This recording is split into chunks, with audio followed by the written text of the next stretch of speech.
How to filter and make offers on commercial real estate quickly. We try to keep things simple. It's a challenge for me. I like to dig deep. Reads a little better. Do I like this market that I'm investing in? And we get specific on the neighbor. Job growth, population growth for that area. And if it's rural and it's shrinking, you can't pay for something that you can't earn a revenue off of. I can't find, cash flowing deals. Well, almost nobody can right now. Time creates cash flow. Buying at the right price and then time. You're not going to walk into cash. Is cash flow important? 100%. For buying at the right price, 100 agree with that. But creating cash flow in real estate takes years. Pick your problems. Pick your problems. Welcome to the Dental Real Estate Partners Show. We have an exciting day today. Our wealth strategy session topic: how to filter and make offers on commercial real estate quickly. With me today is the Sultan of Smart Money, Dr. Reed Faldet. Reed, how's your Friday treating you?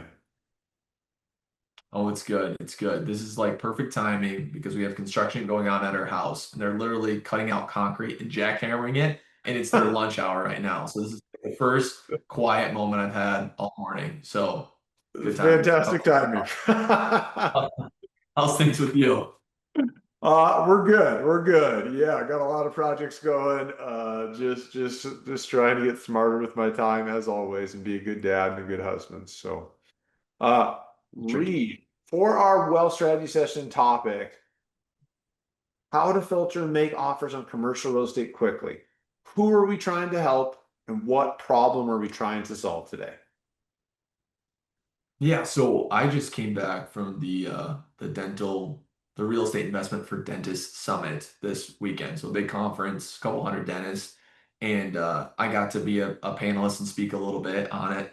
And one of the things, the most common questions that people came up to me with was, how do you buy commercial properties, right? How do you do it safely? How do you underwrite deals? Like, how do you know when to move forward? And so it's a very loaded question. So if someone says like, how do you do it? Man, there's a lot to unpack there. And so I figured if we could kind of dive in here, give some people some frameworks, the framework that we like to use when we look at deals together, to make sure the deal is worth making an offer on, and then two, worth closing on.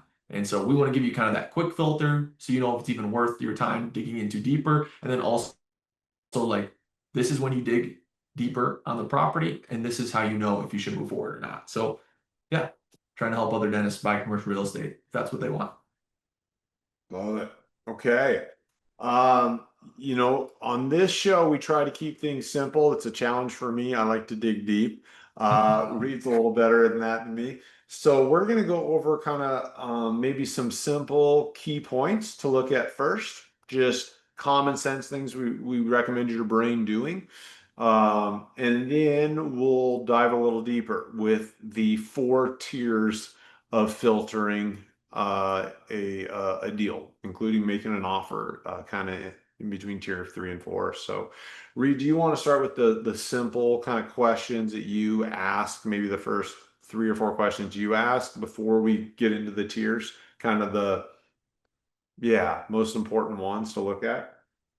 Yeah. So keeping it super simple is basically, do I like this market that I'm investing in? And we can get specific on the neighborhood, excuse me, of where that specific deal is. Does this deal size make sense for me, right? Do I like the specific asset type? Do the numbers make sense? Like, at what purchase price do I have to make an offer on this to get the return I need? And then you can get into tenant profile and if I think that the tenants that are there are good tenants. So we're trying to look at this without getting confusing across too many asset types. We're specifically going to focus on more like triple net commercial properties for the most part. I don't think we're going to dive too deep into multifamily. That's a whole nother animal, but I think that's what we're going to try to focus on today. And some things just like high level that I look at quickly, right? We talked about the market, right? Urban areas are usually growing, country areas are usually shrinking, right? So I always just quickly like look up like job growth, population growth for that area. And if it's rural and it's shrinking, I'm just not interested because down the road, right? How are things going to work out? I also get a sense of like, just really quickly looking at what the lease rate is, right? What's this renting at? I could dive in and do research. Is that normal? But to me, is this like a sale leaseback, right? Where, you've seen dentists who jack up the rent on their own dental building and then they try to offload it at like a double the value, right? So I'm always like watching out for that stuff, right? Is somebody jacking up the purchase price by just charging themselves more rent? And then the last one I kind of look at after those two is like, who's guaranteeing this, right? Like sometimes you'll see like a guarantee, but it's like a shell company, right? It'll say like Verizon, and it'll say, and then you look at the guarantee and it's like the Verizon subsidiary, this guy makes Mhm. $50,000 a year and he has one entity, and that's his actual guarantee. It's not Verizon, right? Uh, or it's like the CEO of the company and they have like 8 locations, but the guy's so leveraged to the hilt, he actually has a negative net worth, right? And so I'm like, Mhm. that's not really a good strong guarantor, right? So those are just kind of the high level things I look at. Any other high level stuff before we kind of break down our 4 tiers? Yeah, so I wasn't sure how much you wanted me to go into the quick versus the tier one, tier two, but here's what I was kind of leading with Josh when we were talking about this as we were looking at deals was I want a strong market with strong demand. So that's the urban versus rural. That's what Josh was talking about. Like generally speaking, population growth, job growth, higher demand for commercial properties. Lease rates that are hopefully at average or below average for that specific asset type. So that gives you a little bit of a hedge, right? You don't want to, if you're going to buy the property, you want to have room to increase rents. You don't want to be at the top because you don't have a lot of room for value add. Absolutely. I got one property, one tenant's paying me a crap load of money for that spot, like a lot. And that happened because they got a bunch of TI money when they started, so their rents got high, and then all their options were stacked off of that TI money, right? But like if I go to sell this, people are going to be like, dude, you're getting like a ton of rent here. What if this person leaves someday? I can't pay you that much, right? So it's great on your own cash flow, but as far as like long term, it's definitely an orange flag, maybe not a red flag, but a Yep, yellow flag. Yeah. yep, yep. And this is especially so it's one thing to have a multi-tenant property like a retail center where one unit is a little bit higher. It's a whole different thing entirely if you have a single tenant in this property that's way above rents. So Mhm. this is where Josh and I were kind of joking about the concentration risk of that one tenant with that one guarantee, right? How solvent is this one tenant, right? What is their likelihood to fulfill their lease obligation, or can they just claim bankruptcy and then you're stuck with this property that you can't release out in the middle of nowhere at too high market rate rents? So yes, and then the last thing I was general versus special use type properties. So going back to that same example, a retail center is pretty general use, right? There's different sizes that you can divide it up into a lot of different users in that space. Versus like a gas station or even maybe like a bank with a drive up. Like those are a little bit more special use and a little bit trickier to find tenants for. Banks you can get super cheap right now, right? JLL is listing all sorts of banks across the country, and they have been for the last 2 or 3 years, bank branches. The drive-through bank conversion will cost you an extra 200-300 grand, but it is viable.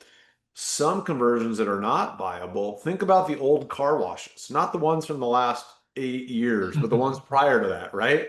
You think these things go up for sale. You're like, the car wash model has completely changed, right? Like, all I'm buying here is the land, right? The improvements on this, they're not worth anything at this point. They actually cost me more money because I got to demo and remove them, right? So the special Yep. use, I think, is super important here. You can't pay for something that you can't earn a revenue off of, right? So it just comes down to that land value.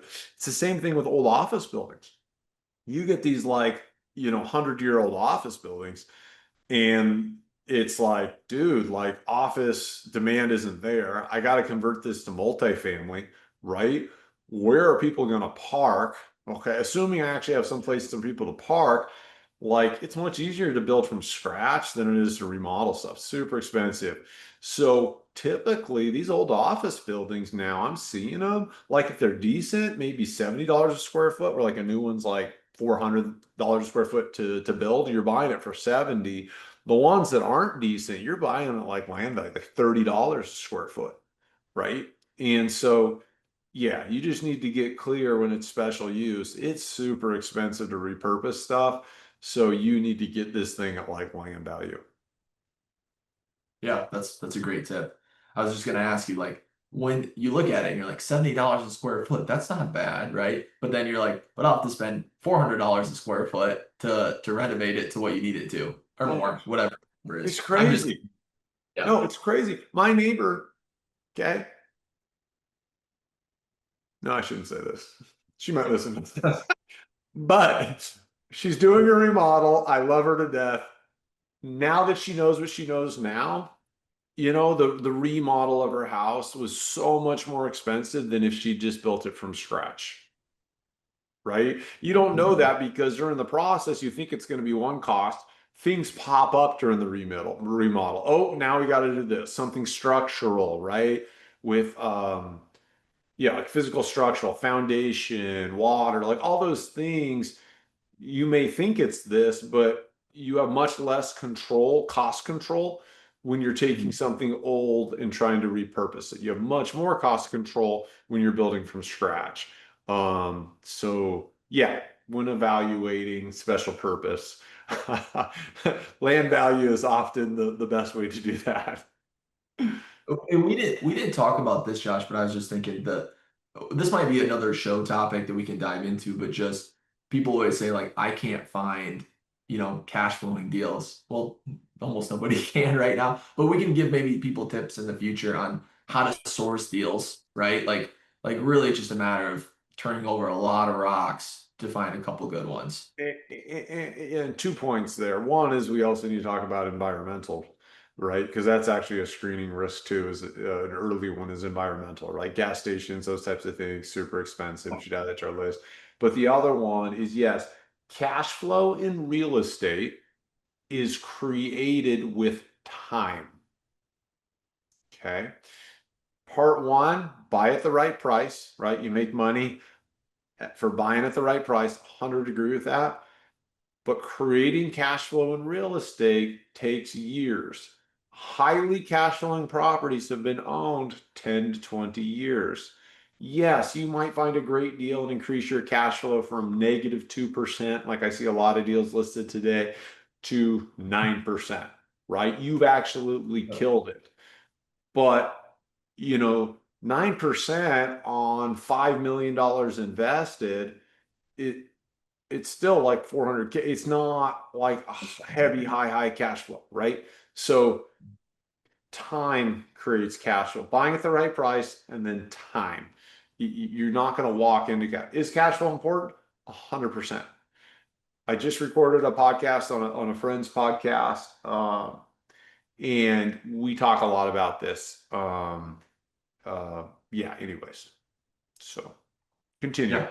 No, the screen froze there for a second. So that's why I was like, wait, you froze for just a second and then came back on. Yes, yes, very good points there. And key point, if time is always on your side in real estate, then a key point is taking action to actually get on a deal sooner rather than later, assuming it's a good deal.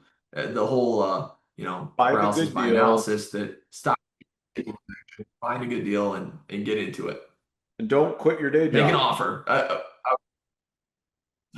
Don't quit your day job. Like This Reed, is Reed's not going still to working, replace your dental income overnight. right? I created a new Yeah, job, yeah, right? I do. Like I sold a very large group. I'm not sitting drinking Mai Tais, right? I created a new job for myself, something that I absolutely love and I'm passionate about and I'm good at. I don't mind solving my problems, real estate developer problems, right? I love them, right? But when I was running a dental group, I hated solving those problems. Oh, this person's not showing up to work. Oh, this assistant doesn't care about the patient. Like, those aren't fun problems for me to solve, right? So, yes. Pick your problems. Pick your problems.